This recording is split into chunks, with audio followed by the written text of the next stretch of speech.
আসসালামু আলাইকুম। এটিএন বাংলা সংবাদে সবাইকে স্বাগত জানাচ্ছি আমি মমরিনাজ মামি। শুরুতেই সংবাদ শিরোনাম।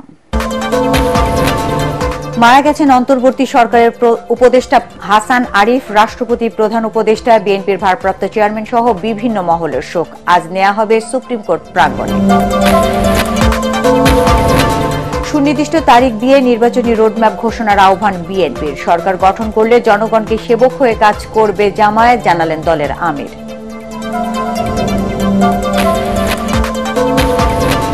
শেখ হাসিনা ও আওয়ামী লীগের বিচার করতে না পারা হবে অন্তর্বর্তী সরকারের ব্যর্থতা, মন্তব্য সার্জিসের। জাতীয় সরকার গঠনের দাবি ভিপি নূরের।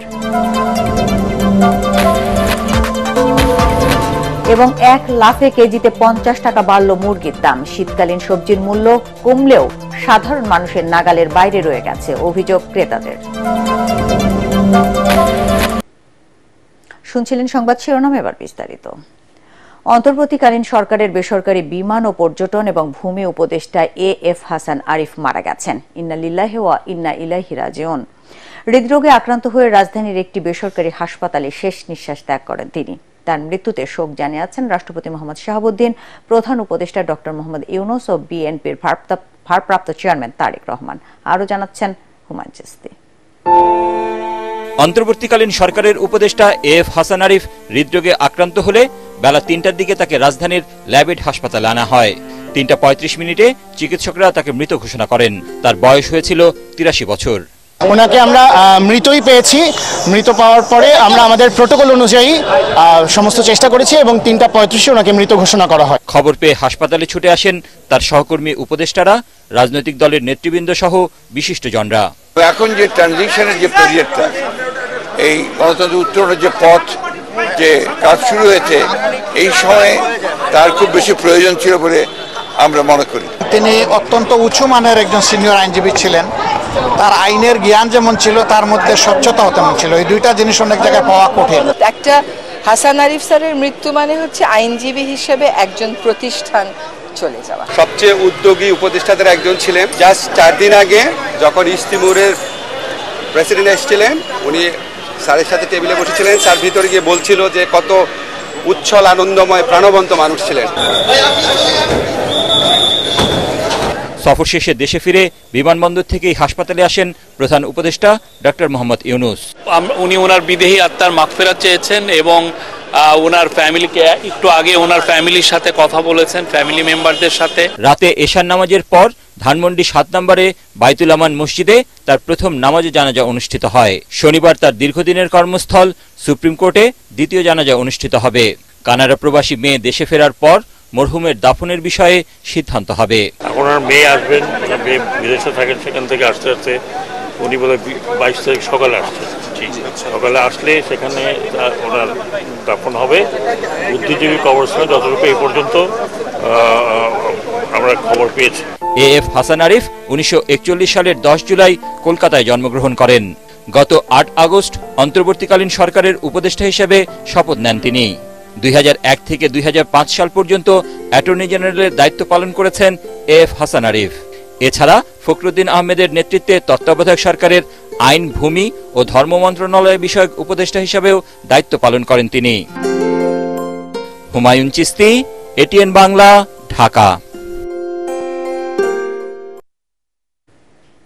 অবিলম্বে নির্বাচনের সুনির্দিষ্ট রোডম্যাপ ঘোষণা করে জনপ্রত্যাশা পূরণের আহ্বান জানিয়েছেন বিএনপির সিনিয়র নেতারা।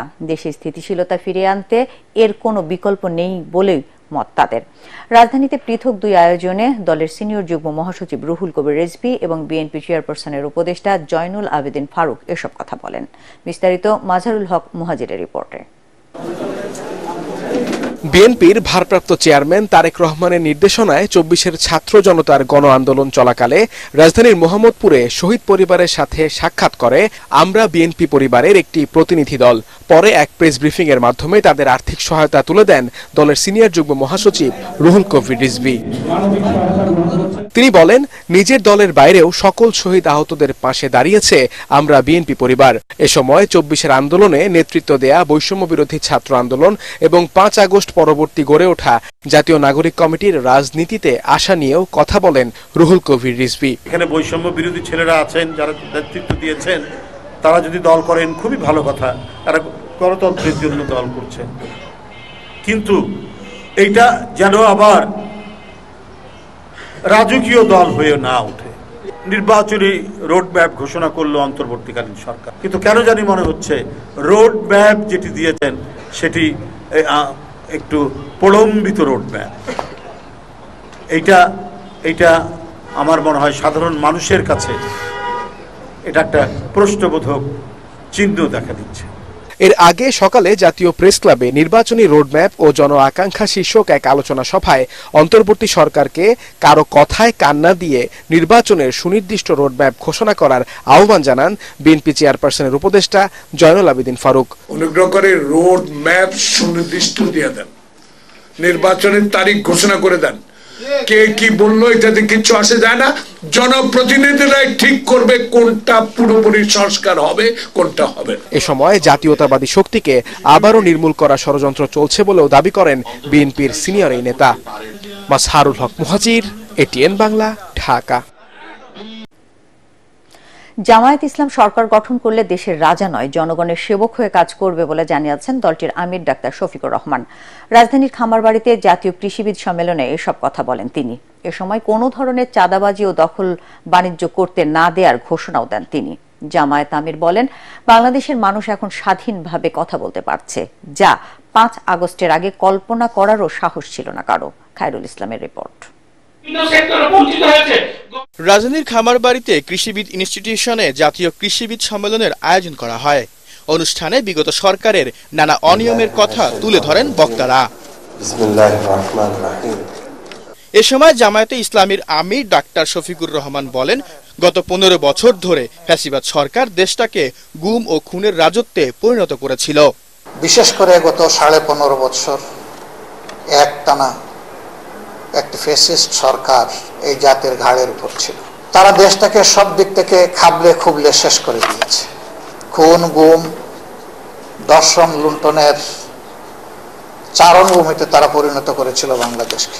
বেলুনের ভিতর বাতাস ঢুকিয়ে বলা হয়েছে এটাই আমাদের হিমালয় পর্বত। জাতিকে বলা হয়েছে জাতি আছে এখন উন্নয়নের হাইওয়েতে, কোনো সময় বলেছে মোটরওয়েতে।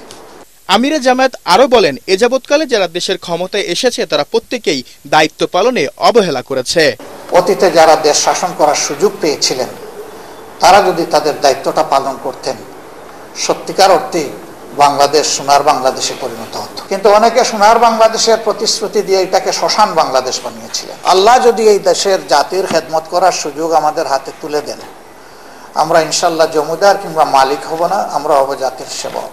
আমাদের কাজ হবে চৌকিদারের কাজ, পিয়নের কাজ। আমরা কথা দিচ্ছি, আল্লাহ সুযোগ দিলে আমরা চাঁদাবাজি করি না, করব না, এবং কোনো চাঁদাবাজকে আমরা বরদাস্ত করব। আমরা দখল বাণিজ্য বুঝি না, আমরা করব না এবং করতে দেব না। বাংলাদেশের মানুষ এখন স্বাধীনভাবে কথা বলতে পারছে, যা 5 আগস্টের আগে কল্পনা করাও সাহস ছিল না বলে মন্তব্য করেন জামায়াতের আমির। আল্লাহ যেন একটা সত্যিকারের খায়রুল ইসলাম, এটিএন বাংলা, ঢাকা।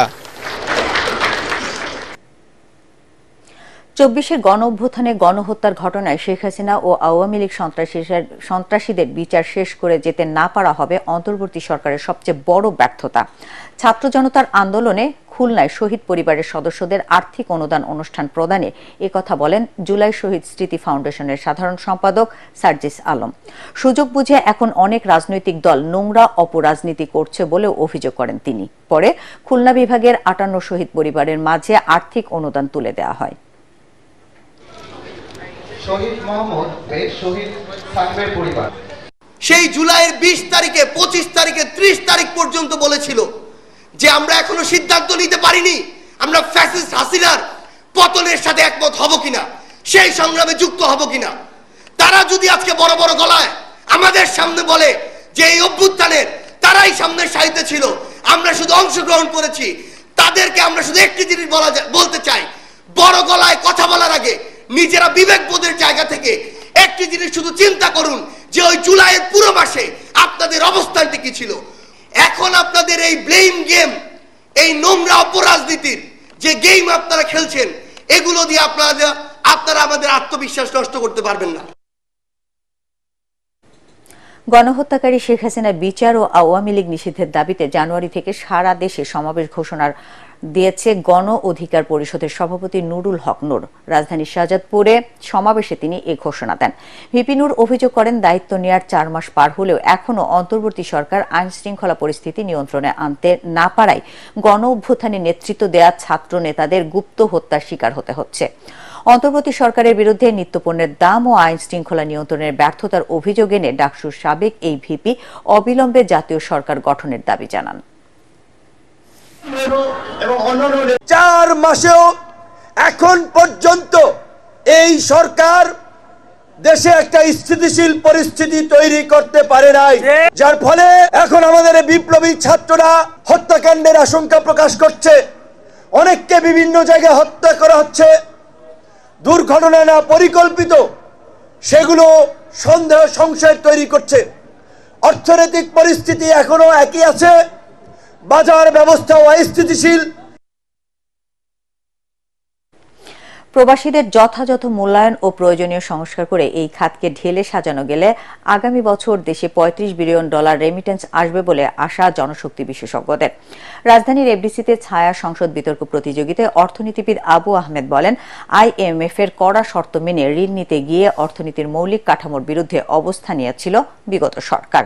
রেমিটেন্স যোদ্ধাদের মূল্যায়নের পাশাপাশি এই খাতকে আধুনিকায়ন করা গেলে IMF এর ঋণ নেয়ার দরকার হবে না বলে মনে করেন ডিবেট ফর ডেমোক্রেসির চেয়ারম্যান হাসান আহমেদ চৌধুরী কিরণ। মিজান শাহজাহানের রিপোর্ট। আন্তর্জাতিক অভিবাসন ও জাতীয় প্রবাসী দিবস উপলক্ষে এই ছায়া সংসদের আয়োজন করে ডিবেট ফর ডেমোক্রেসি। অভিবাসী কর্মীদের যথার্থ মূল্যায়নে পারে রেমিটেন্স প্রবাহ বাড়াতে এমন বিতর্ক প্রতিযোগিতায় সরকারি দল ছিল শেরেবাংলা কৃষি বিশ্ববিদ্যালয়। বিরোধী দল হিসাবে সংসদে উত্থাপিত প্রস্তাবের বিরোধিতা করে বদরুন্নেসা সরকারি মহিলা কলেজ। রেমিটেন্সের 49% চলে যাচ্ছে অবৈধ হুন্ডির পথে। আমাদের সামাজিক মূল্যায়ন নিশ্চিত করতে হবে মাননীয় স্পিকার। অনুষ্ঠানের স্বাগত বক্তব্য রাখেন সিমস হেলবেটাস বাংলাদেশের প্রকল্প পরিচালক আবুল বাশার। আমাদের রেমিটেন্স প্রবাহ অনেক বেশি, কিন্তু মানুষের তুলনায় কম। যে মানুষ যতগুলো মানুষ বিদেশে যান সে তুলনায় কম। এগুলোর জন্য আপনারা যতগুলো কারণ ব্যাখ্যা করেছেন, এগুলোই মূলত কারণ। যেমন হচ্ছে আমাদের ইনকাম লেভেলটা যদি বাড়াতে না পারে তাহলে রেমিটেন্স বাড়বে কি করে। বিতর্কের মূল্যায়ন পর্বে অর্থনীতিবিদ অধ্যাপক আবু আহমেদ বলেন, এক ব্যক্তির হাতে 10 ব্যাংকের খবরদারি দিয়ে লুটপাটের পথ তৈরি করে দিয়েছিল বিগত সরকার। IMF থেকে আমরা কত নিচ্ছি? 4 বিলিয়ন প্লাস মাইনাস। কত শর্ত আমরা মানতেছি তাদের। আর আমাদের ভাই বোনেরা যারা বিদেশে কাজ করতেছে তারা আমাদেরকে অ্যানুয়ালি $26 বিলিয়ন পাঠাচ্ছে। Only 1.5 months remittance, inward remittance, equivalent to that IMF loan. ছায়া সংসদের স্পিকার ডিবেট ফর ডেমোক্রেসির চেয়ারম্যান হাসান আহমেদ চৌধুরী কিরণ বলেন, প্রবাসী আয়ের প্রণোদনা 2.5% থেকে বাড়িয়ে 4 থেকে 5% করা গেলে সম্মান দেওয়া হবে প্রকৃত হিরোদের। যারা ইথিক্যাল মাইগ্রেশন করবে, নৈতিকভাবে অভিবাসন করবে, সেই রিক্রুটিং এজেন্সিগুলোকেও যদি আমরা সমানভাবে মর্যাদা দিতে পারি, আরএমজি খাতের মতো প্রণোদনা প্রদান করতে পারি, তাদেরকেও কিন্তু আনুষ্ঠানিকভাবে সম্মানিত করতে পারি, তাহলে আজকে এই যে সারা পৃথিবীতে 1 থেকে 1.5 কোটি মানুষ যারা পৃথিবীতে অবস্থান করছে তাদেরকে আরো বেশি তারা গতিশীল করবার জন্য চেষ্টা করবেন। আমরা যদি বেশি পরিমাণে নার্স প্রেরণ করতে পারি, আমরা ডাক্তার প্রেরণ করার চিন্তা করতে পারি, ইঞ্জিনিয়ার প্রেরণ করতে পারি, অতি দক্ষ কর্মী প্রেরণ করতে পারি, আমরা আগামী বছর 2025 আমরা টার্গেট রাখতে চাই $35 বিলিয়ন আমরা বাংলাদেশের রেমিটেন্স যোদ্ধাদের কাছ থেকে আমরা আহরণ করতে চাই। বক্তারা বলেন, প্রবাসীরা বিদেশে থাকলেও দেশপ্রেমের জ্বলন্ত প্রমাণ দিয়েছেন জুলাই বিপ্লবে। এসব যোদ্ধাদের মূল্যায়নের পাশাপাশি বাইরাকে শক্তিশালী করার দাবি তাদের। করতে পারেন 10টা ব্যাংক একটা গোষ্ঠী একটা পরিবারের হাতে। উনি আবার এই দেশের সিটিজেন না, ওনাকে কায়দা করে বিদেশি সিটিজেনশিপ দেওয়া হয়েছে। রিসোর্স ছিল, এটাই তার অপরাধ। এবং ওটার মাধ্যমে 40% আসতো রিমিটেন্স, টোটাল রিমিটেন্সের। তো দেখেন, কোন একটা ব্যাংক খুব ভালো করতেছে, ওটা হয়ে গেছে তার জন্য কাল। আমাদের ব্যাংকগুলো, আমাদের এমবিসিগুলো সাহেবের মতো বসে থাকে। আমাদের কর্মীদেরকে সুরক্ষা করা, সার্ভিস দেওয়া, পাসপোর্ট দেওয়া, তাদের অর্থ সংগ্রহ করবার ক্ষেত্রে তাদের কিন্তু অত্যন্ত কষ্ট করতে হয়। অথচ যারা হুন্ডি ব্যবসা করে তারা কর্মীর ঘরে ঘরে গিয়ে, কর্মস্থলে গিয়ে অর্থ কালেকশন করে এবং সেই কালেকশন করা অর্থগুলোকে আবার বাংলাদেশে কর্মীদের বাড়ি বাড়ি গিয়ে সে অর্থ পৌঁছে দিয়ে আসে। আর আমাদের ব্যাংকগুলো বিভিন্ন জায়গায় বুথ খুলে বসে আছে। যদি ব্যাংকগুলো বুথ খুলে বসে থাকে তাহলে কর্মীরা ছুটি নিয়ে সেখানে গিয়ে তার সময় নষ্ট হয়, তার কাজের ক্ষতি হয়, তার বেতন কমে যায়। সে কারণে কিন্তু অনেক সময় কর্মীরা ব্যাংকে গিয়ে অর্থ প্রেরণ করতে চায় না। বিতর্ক প্রতিযোগিতায় বিজয় হয় শেরেবাংলা কৃষি বিশ্ববিদ্যালয়। পরে চ্যাম্পিয়ন দলের হাতে 30,000 টাকা ও রানার আপ দলের হাতে 20,000 টাকা সহ সম্মাননা তুলে দেন অতিথিরা। মিজান শাহজাহান, এটিএন বাংলা, ঢাকা। কেজিতে 50 টাকা বাড়ল মুরগির দাম। হঠাৎ দাম বাড়ার কারণ জানা নেই ব্যবসায়ীদেরও। মাছের দাম বেড়েছে গুঞ্জন উঠলেও গত সপ্তাহের দামে তা স্থিতিশীল রয়েছে। এদিকে কমতে শুরু করেছে শীতকালীন সবজির দাম, তবে তা এখনো সাধারণ মানুষের নাগালের বাইরে রয়ে গেছে বলে জানালেন ক্রেতারা। রিপোর্ট ঐশী গোস্বামী প্রমার। ছুটির দিনেই সপ্তাহের বেশিরভাগ কেনাকাটা করেন নগরের কর্মব্যস্ত মানুষ, কিন্তু সামর্থ্যের সাথে নিত্যপণ্যের দামের ফারাক বাড়তে থাকায় কেনাকাটার তালিকা করতে হচ্ছে কাটছিট। বাজারে হঠাৎ করেই কেজিতে 50 টাকা বেড়েছে মুরগির দাম। ব্রয়লার কিংবা সোনালী সব ধরনের মুরগির দামই ঊর্ধ্বমুখী। যদিও কিছুটা স্থিতিশীল রয়েছে মাছের বাজার, তবুও ক্রেতার দেখা পাচ্ছেন না বিক্রেতারা। বেড়েছে কেজিতে 50 টাকা বাড়িয়ে গেছে, 40-50 টাকা। হঠাৎ করে বাড়ার কারণ কি বুঝতে পারি না। মাল শর্টের গতিকে না কির গতিকে আবার বোঝা যাইতেছে। মাছের দাম বাড়তি না, মোটামুটি গত সপ্তাহে যেরকম ছিল এই সপ্তাহে এরকমই আছে, কিন্তু ক্রেতা খুব কম। আমার দোকানে যেগুলো আছে সব দামই কমছে। যেমন এই রুইগুলো আগে বেচতাম আপনার 350 টাকা কেজি, আজকে বেশি 300 টাকা কেজি। এদিকে রাজধানীর বাজারে ছেয়ে গেছে শীতকালীন বিভিন্ন সবজিতে। টমেটো বাদে প্রায় সব সবজি মিলছে 70 থেকে 80 টাকার নিচে। মোটেও সন্তুষ্ট না, একদম জিনিসের আগে ছিল ডবল, এখন হয়েছে 3 ডবল। আমাদের জন্য যারা, আমি ধরেন আমার হাজবেন্ড নাই, আমি যেভাবে চলি সেভাবে এখন চলা অসম্ভব। যারা সাধারণ মানুষ তাদের আসলে আর একটু কম হইলে ভালো। বাজারের অবস্থা তো আপনার সবসময় জিনিসপত্রের দাম বেশি। আমরা তো চাকরিজীবী, আমাদের তো সীমিত টাকা, সীমিত আয়ের মধ্যে তো আমরা পারি না, কষ্ট হয়ে যায়। সাধারণ মানুষের ক্রয় ক্ষমতার মধ্যে আনতে প্রতিনিয়ত বাজারে তদারকির প্রয়োজন বলে মনে করেন ক্রেতারা। ঐশী গোস্বামী প্রমা, এটিএন বাংলা, ঢাকা। অনুষ্ঠিত হয়ে গেল world media communication performance award 2024। রাজধানীর একটি হোটেলে অনুষ্ঠিত এই আয়োজনে প্রধান অতিথি ছিলেন আন্তর্জাতিক খ্যাতিসম্পন্ন সঙ্গীত শিল্পী রুনা লায়লা। বিশেষ অতিথি ছিলেন অফিসার্স ক্লাব ঢাকার ভাইস চেয়ারম্যান MA রাজেক। সভাপতিত্ব করেন ওয়ার্ল্ড মিডিয়া কমিউনিকেশনের উপদেষ্টা সঙ্গীত শিল্পী ফেরদৌস ওয়াহিদ। এবার কিংবদন্তি চলচ্চিত্র অভিনেত্রী আনোয়ারাকে আজীবন সম্মাননা দেয়া হয়। আর সেরা সংবাদ পাঠিকা হয়েছেন এটিএন বাংলার অনামিকা হাসান পুনম। পরে সাংস্কৃতিক অনুষ্ঠানের আয়োজন করা হয়। এবার জানাবো পার্টেক্স খেলার খবর।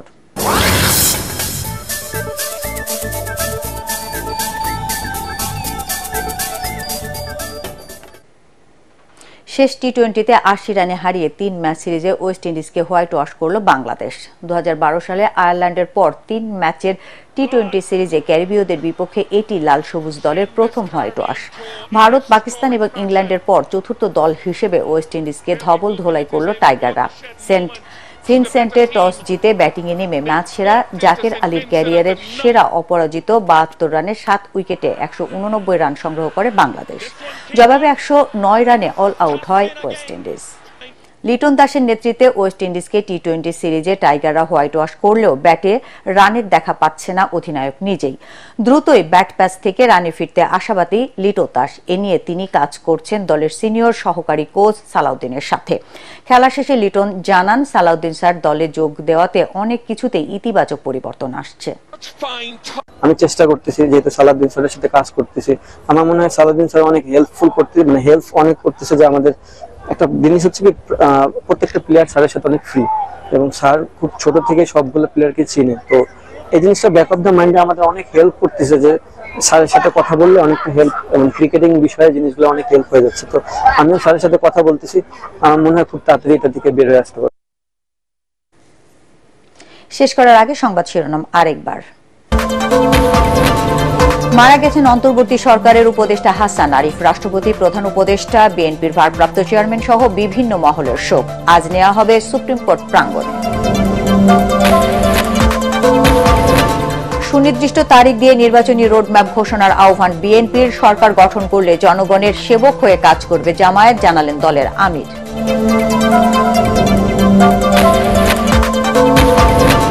শেখ হাসিনা ও আওয়ামী লীগের বিচার করতে না পারা হবে অন্তর্বর্তী সরকারের ব্যর্থতা, মন্তব্য সার্জিসের। জাতীয় সরকার গঠনের দাবি ভিপি নূরের।